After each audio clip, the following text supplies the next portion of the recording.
ሰላም ጤና ይስጥልን ክቡራትና ክቡራን የኢትዮ ታይምስ ቤተሰቦቻችን ለሰዓቱ የተመረጡ አዳዲስ መረጃዎችን ይዘንላችሁ ቀርበናል። ከመረጃዎቻችን መካከልም ከማንነቱ ባሻገር የተገፋው የወልቃይት ጠገዴ አማራ ሕዝብ ለዳግመኛ ጭቆና በዘራፊዎችና በወራሪዎች ላለመበላት በስልጠና ራስን ማዘጋጀት የግድ ይላል ሲሉ ጄኔራል መልካሙ በየነ መናገራቸውን፣ ሰራዊታችን በባንዳነት በተሰለፈው ጽንፈኛ ቡድን ላይ እርምጃ በመውሰድ ሰላምን እያጸና ነው ሲሉ ሌተናል ጄኔራል መሐመድ ተሰማ መልእክት ማስተላለፋቸውን፣ የአህያ ባል ጨፍላቂና ድምጹ የጎላው የአደባባይ ልሂቅ በሚል ርዕስ የህግ ባለሙያ የሆኑት አቶ ያሬድ ኃይለማርያም ያስተላለፉትን አነጋጋሪ መረጃ በተመለከተ፣ የክብር ዶክትሬት የተሰጣቸውን ግለሰቦች በመጠሪያነት መጠቀም አይቻልም ሲሉ የትምህርት ሚኒስትሩ ፕሮፌሰር ብርሃኑ ነጋ መግለጻቸውን፣ እንዲሁም የደቡብ ምዕራብ ኢትዮጵያ ህዝቦች ክልል መንግስት በየሰፈሩና በመንገድ ዳር የተቋቋሙ ህገወጥ ኬላዎች በሙሉ እንዲነሱ ውሳኔ ማሳለፉን የሚሉ መረጃዎችን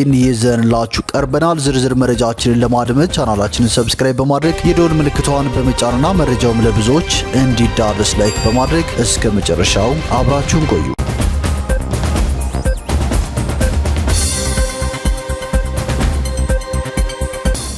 ወደ መጀመሪያው መረጃችን ስናልፍ ከማንነቱ ባሻገር የተገፋው የወልቃይት ጠገዴ አማራ ህዝብ ለዳግመኛ ጭቆና በዘራፊዎችና በወራሪዎች ላለመበላት በስልጠና ራስን ማዘጋጀት የግድ ይላል ሲሉ ጄኔራል መልካሙ በየነ ተናግረዋል። በወልቃይት ጠገዴ ሰቲት ሁመራ ዞን ዳንሻ ከተማ አስተዳደር ውስጥ ለተከዜ ዘብ አባላት ወታደራዊ ስልጠና እየተሰጠ መሆኑ ተገልጿል። በስልጠናው መርሃ ግብር ላይ የአምስተኛ ሜካናይዝድ ክፍለ ጦር ዋና አዛዥ ጄኔራል መልካሙ በየነ፣ የወልቃይት ጠገዴ የአማራ ማንነትና ወሰን አስመላሽ ኮሚቴ ጽህፈት ቤት ምክትል ሰብሳቢ አቶ ጌጤ አዳል፣ የሰላምና ጸጥታ ጽህፈት ቤት ኃላፊ ዋና ሳጅን ሀፍቶ ሚርጋ፣ የከተማው አመራሮች እንዲሁም የኢፌዴሪ መከላከያ ሰራዊት አባላት ተገኝተዋል። በመርሃ ግብሩ ላይ የተገኙት የአስመላሽ ኮሚቴው ምክትል ሰብሳቢ አቶ ጌጤ አዳል የማንነትና የወሰን ጥያቄያችን እውነተኛ ጥያቄ ነው ካሉ በኋላ ለእውነት በእውነት ታግለን ወደ ትክክለኛ አማራዊ ማንነታችንና ወሰናችን ተመልሰናል ብለዋል። አቶ ጌጤ አክለውም እኛ የወልቃይት ጠገዴ ህዝቦች በሁሉም ማህበራዊ መስተጋብራችን በስነ ልቦናችን በቋንቋችን በጠቅላላው ጎንደሬ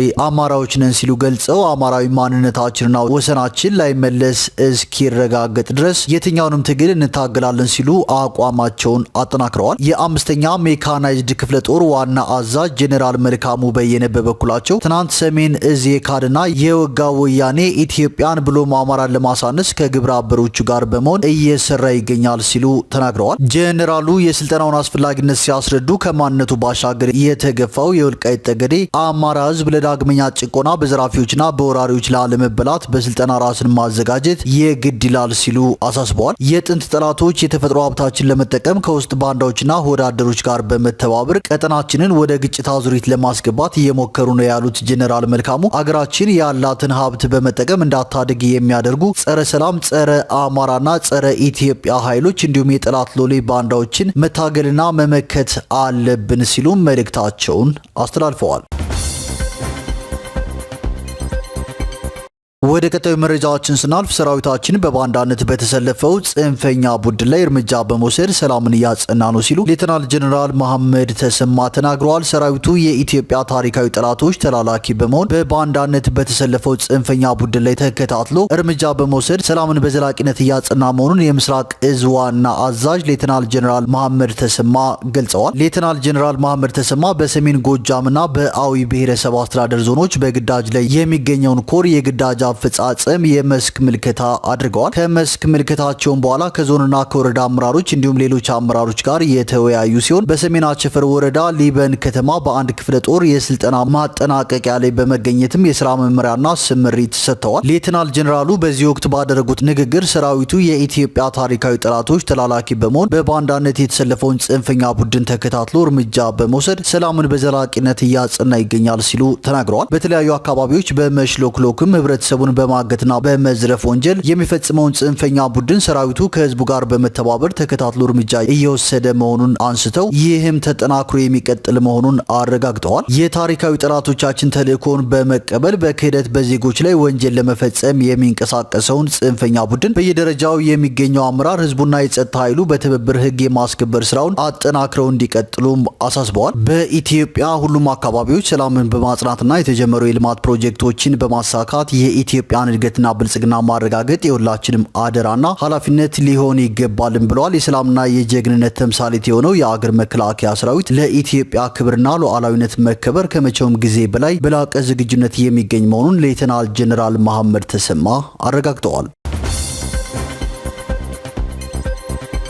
ወደ ቀጣዩ መረጃዎችን ስናልፍ የአህያ ባል ጨፍላቅና ድምፁ የጎላው የአደባባይ ልሂቅ በሚል የህግ ባለሙያ የሆኑት አቶ ያሬድ ኃይለማርያም በመልእክተ ቅዳሜ ሀሳባቸው አነጋጋሪ መልእክት አጋርተዋል። አቶ ያሬድ ኃይለማርያም ያጋሩት መልእክትም እንደሚከተለው ይነበባል። በመጀመሪያ እጅግ አናሳ ቁጥር ያለው ነገር ግን በዝምታ ውስጥ የተዋጠውን የአብላጫው ልሂቅ ውክልና በራሱ ስልጣን የወሰደ ወይም ራሱን የሾመ ሰልፍ አፖይንትድና በዛው ልክ የጨፍላቂነት ወይም ታይራንት ባህሪ የተላበሰ የሀገራችን ልሂቅ ማውራት ሆነ ሀሳቡን ለውይይት ማቅረብ አደባባይ የወጡ ብዙ ልሂቃንን ሊያስቀይምና ሊያስቆጣ እንደሚችል አውቃለሁ። ነገር ግን በዚህ ስብስብ ውስጥ ራሴንም ጨምሬ ስለማይና ትችቶችን የማቀርበው አንባቢዎች በአንድ ወይም በሌላ መልኩ በዚህ ጽሁፍ ውስጥ ራሳችሁን ብታገኙት ነገሩን በጥሞና አስባችሁበት በማናቸው መድረክ በሀሳብ ብትሞግቱኝ ምላሽ ለመስጠት ለመከራከርና ሀሳብ ለመለዋወጥ ዝግጁ መሆኔን ለመግለጽ እወዳለሁ። የኢትዮጵያ ፖለቲካዊ፣ ሃይማኖታዊና ማህበራዊ ጉዳዮች በጥቂት ድምጻቸው እጅግ የጎላ ደፋርና የአደባባይ ልሂቃን ምርኮ ስር መውደቁ ለሁሉም ግልጽ ነው። ከ95 በመቶ በላይ በዝምታ ውስጥ ተውጦ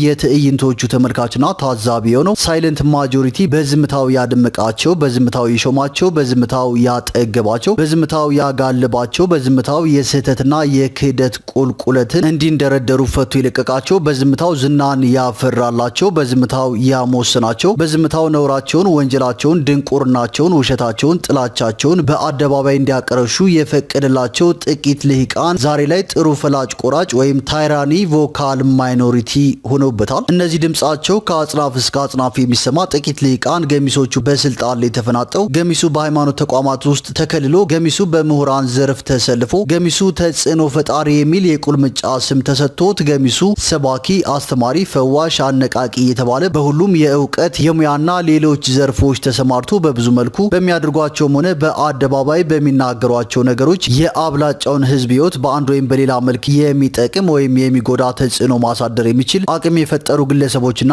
ስብስቦች ናቸው። በነገራችን ላይ ይህ የጥቂት ተጽዕኖ ፈጣሪ የአደባባይ ልሂቃን በብዛ ዝምተኛው ህዝብ ላይ ከፍተኛ ጫና የመፍጠርና አብላጫውን ህዝብ ወደ ፈለጉት አቅጣጫ የመምራትና የማሾር ሂደት ዲሞክራሲ በሰፈነባቸውና የዳበረ የፖለቲካ ባህልን ባላቸው አገሮች ጎልቶ የሚታይ ክስተት ነው። ልዩነቱ በእነዚህ ሀገራት ቮካል ማይኖሪቲ የሚባለው የማህበረሰብ ክፍል እጅግ የተማረ በሳይንሳዊ አስተሳሰብ በጥናትና ምርምር በተገኙ እውቀቶች አብላጫውን ህዝብ ማሳመን የሚችል ወይም በአንድ የተለየ ተሰጥኦ ቅቡልነት ያገኘ ወይም በኢኮኖሚም የጠነከረ ልሂቅ ስለሆነ ስልታዊ በሆኑ ተጽዕኖዎች ከፍተኛ ህዝባዊ ተቀባይነት ያላቸውን ፖሊሲዎች ጭምር በራሱ መንገድ የመገደብ የመቀየርና ወደ ፈለገው አቅጣጫ የመውሰድ ብቃት አለው። ይህን ልሂቅ የታይራኒ ኦፍ ዚ ቮካል ማይኖሪቲ ውስጥ የሚፈረጅ ቢሆንም እኛ ዘንድ ካለው ጨፍላቂ ልሂቅ የተለየ ነው። በብዙ አፍሪካ ሀገሮች በተለይም በሀገራችን በኢትዮጵያ ያለው ይህ ታይራኒ ኦፍ ዚ ቮካል ማይኖሪቲ ውስጥ ያለው ልሂቅ የተለዩ መገለጫዎች አሉት። በዚህ ስብስብ ውስጥ ልሂቅ የሚለው ከአንድ የዩኒቨርሲቲ ፕሮፌሰር እስከ ገና በጊዜ ትምህርቱን መንገድ ላይ ገትሮ በአቋራጭ የአደባባይ ልሂቅ የሆነውን ከሃይማኖት መሪ እስከ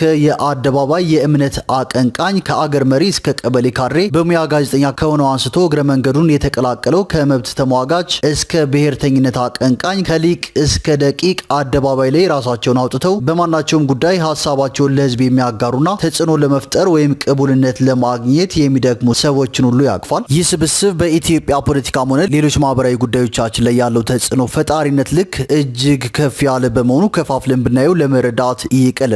ይህ የልሂቃን ጎራ የጋራ መገለጫዎች ባህሪያት ያሉትን ያክል እጅግ የተሰባጠረም ነው። በመጀመሪያ የወል መገለጫ ባህሪዎቹን በአጭሩ እንመልከት። አንደኛ ተጽዕኖ ፈጣሪነትን ወይም ኢንፍሉዌንስ ማዕከል ያደረገ ልሂቅ ነው። ሁለተኛ እጅግ ቁጡና ተናዳፊ ወይም አግሬሲቭ ባህሪ የተላበሰ ነው። ሶስተኛ ኮንትራስት ዊ ሳይለንት ማጆሪቲ የጠቅላይነት ባህሪ የተላበሰ በመሆኑ ብዙውን ጊዜ በዝምታ ውስጥ ያለውን የሳይለንት ማጆሪቲ በጥቅል ፍረጃ ውስጥ በማስገባት ህዝቡ እንዲህ ነው እንዲያ ነው የሚሉ አረጎችን በመጠቀም በራሱ ዝምታና በፍርሃት ተለጉሞ የተቀመጠውን ህዝብ የሀሳቡ ማዳበሪያ የማድረግ ዝንባሌ ያለው። አራተኛ ካራክተር አሳሲኔሽን ኤንድ ዲፋሜሽን ሙግትና የሀሳብ ፍጭት ያለባቸውን መድረኮች ይሸሻል ወይም መገኘት የግድ ከሆነበትም ውይይት ውይይቶችን በአጭር ጊዜ ውስጥ ወደ ስድብ ልውውጥ፣ ሌሎችን ወደ ማጥቂያ መድረክነት ወይም ሌሎች ሀሳብ አፍላቂዎችን ከሀሳባቸው ይልቅ በሰዎች ማንነት ላይ ያተኮሩ ሀሳቦችን በመሰንዘር ውይይቶችን ያደፈርሳል። ጽሁፌን ለማጠናቀቅ የኢትዮጵያ ጄኔሬሽን ዜድ ከወዴት አሉ በሚል የጻፍኩትን ከዚህ በፊት ያነበባችሁ ሰዎች በቀላሉ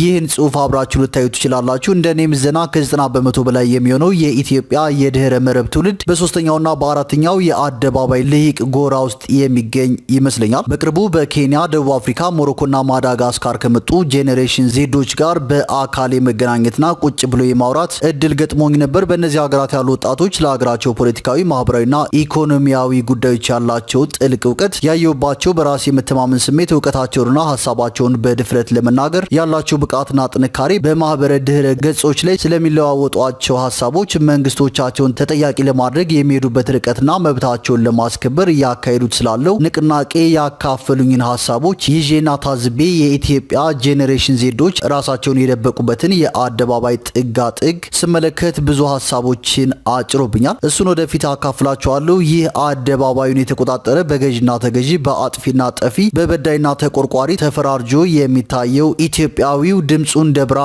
የጎላ ነገር ግን እጅግ የተከፋፈለና የተቧደነ የተበታተነና አቅም አልቦ የሚመስል ተጽዕኖ ፈጣሪ ልሂቅ ኢትዮጵያን ይታደጋታል ወይስ ከሳይለንት ማጆሪቲ ዝምታ ጋር ተዳምሮ በጩኸት ያፈርሳታል ሲል የህግ ባለሙያ የሆነው አቶ ያሬድ ኃይለማርያም በመልእክተ ቅዳሜው በመጨረሻ ጥያቄውን አንስቶ አጠናቋል።